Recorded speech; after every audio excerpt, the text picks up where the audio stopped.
Assalamualaikum warahmatullahi wabarakatuh. Kita jumpa lagi bersama HD Channel. Oke, kali ini kita akan berbagi lagi cara mengerjakan ajian kasar di tembok luaran supaya tembok kita tidak retak serambut ya teman-teman. Tentunya lebih kuat. Sebelum kita mengerjakannya, kita racik dan kita siapkan bahan-bahannya terlebih dahulu. Oke teman-teman, kita siapkan bahan-bahannya untuk pengerenderan di tembok luar. Bahan-bahannya adalah semen mortar 3 fungsi. Kenapa langsung kita sokkan sak-tusaknya? Kita balik. Nah, kita memakai semen 3 fungsi ya teman-teman, karena semen ini terbukti sangat manjur bagi perekonomian yang pas. Harganya ekonomis, kekuatannya dijamin sangat kuat, karena nanti kita campurkan dengan semen Portland atau semen untuk pengecoran, ditambah lagi dengan nanti kita kasih lem. Dan langkah selanjutnya lemnya mas, jangan lupa dikasih lem mas ya. Lem bebas, bisa merek apapun, karena kita bukan di endorse dari brand apapun, kita ini free. Aja kaget jadi ngirit. Mah. Tentang guys. Diporet deh. Sing kari lawaman. Langkah selanjutnya kita bor menggunakan bor ya. Yang baling-balingnya itu agak besar.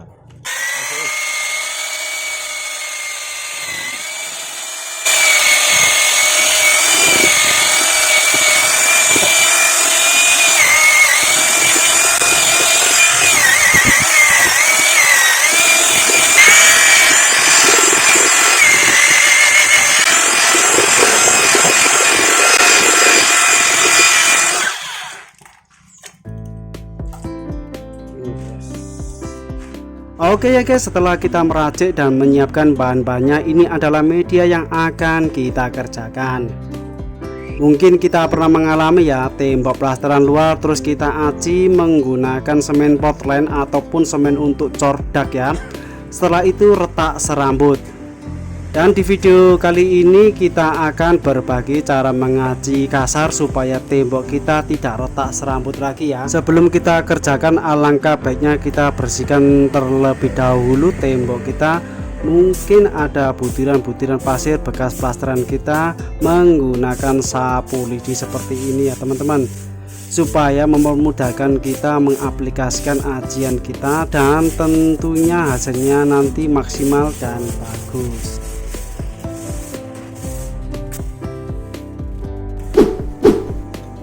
Untuk mengaplikasikan ajian ini, tembok kita tidak basah ya teman-teman, tapi cukup kita bersihkan saja menggunakan sapu lidi, karena bahan yang sudah kita racik tadi itu tidak mudah kering ya teman-teman. Jadi saat mengaplikasikan ajian ini cukup kita bersihkan saja ya temboknya menggunakan sapu lidi. Mungkin ada butiran-butiran pasir bekas plasteran kita, dan saat mengaplikasikan ajian ini nanti hasil akhirnya itu rapi dan bagus.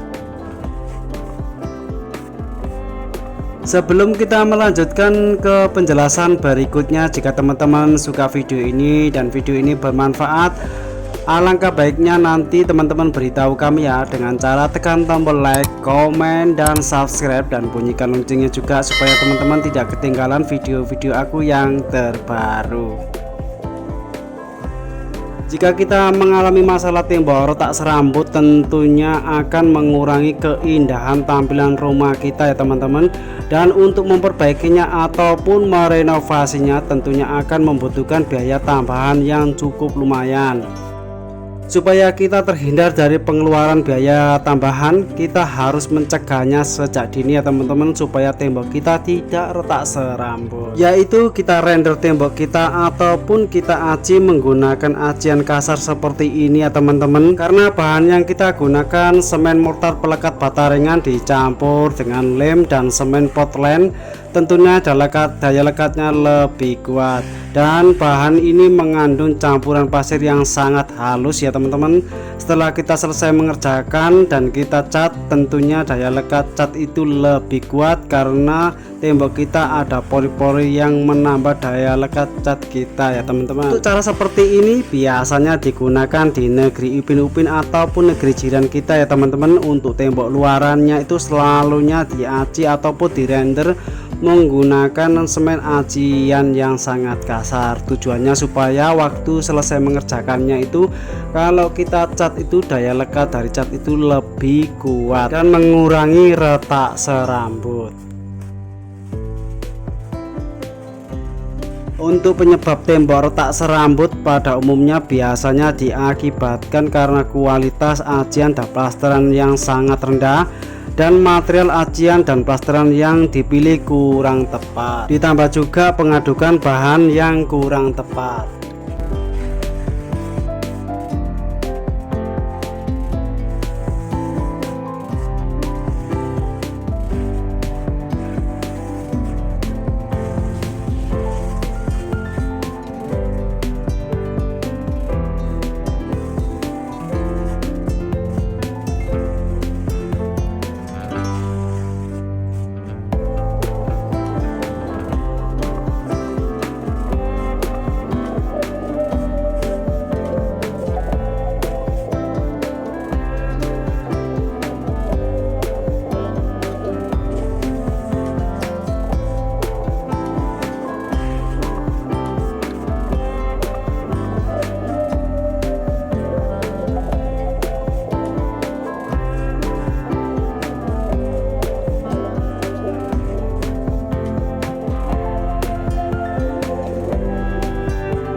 Oke teman-teman, setelah kita selesai mengerjakannya ataupun selesai merender temboknya dan hasilnya itu kurang lebih seperti ini ya teman-teman, temboknya yang sudah kita kerjakan.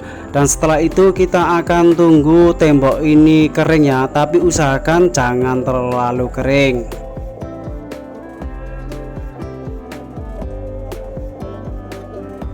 Untuk tahap selanjutnya yaitu kita siapkan spons dan juga air secukupnya. Kemudian spons itu kita masukkan ke air ya, kita celupkan ke air, kemudian kita peras supaya kandungan dari air dari spons itu berkurang. Kemudian kita gosok-gosokkan ke tembok seperti ini ya, dengan arah berputar-putar ya teman-teman, supaya tembok ini merata dan mengeluarkan butiran-butiran pasir seperti ini ya teman-teman.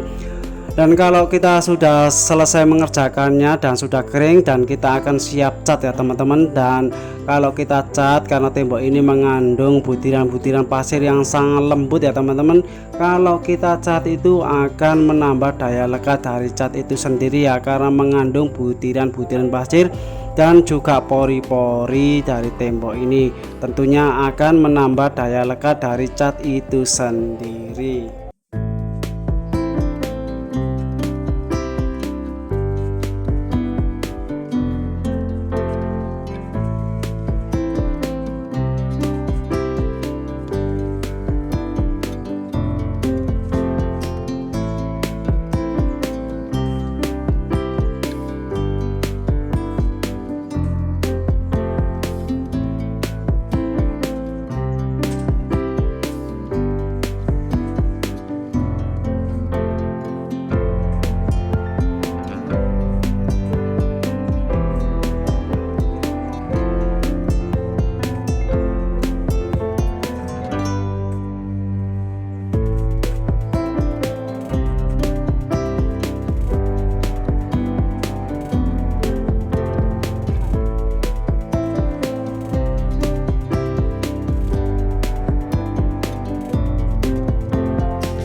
Oke teman-teman, setelah selesai kita mengerjakannya dan hasil akhirnya itu seperti ini ya teman-teman. Kalau kita pandang dari dekat itu ada butiran-butiran pasir yang sangat lembut ya, dan kalau kita pegang juga sangat kasar ya teman-teman. Dan ini tembok ini masih basah, dan setelah mengerjakannya itu kita akan tunggu sekitaran 2 hari ya, hingga tembok ini betul-betul kering.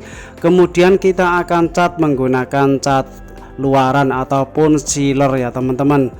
Dan ini adalah tembok yang sudah sangat kering dan siap untuk dicat. Oke ya teman-teman, terima kasih ya sudah tonton video ini sampai penuh. Semoga video ini bermanfaat, dan bila ada penjelasan saya ini yang belepotan, teman-teman bisa tambah ataupun tulis di kolom komentar ya, ataupun beri masukan di kolom komentar. Dan saya akhiri, wassalamualaikum warahmatullahi wabarakatuh. Sampai jumpa di video aku yang berikutnya.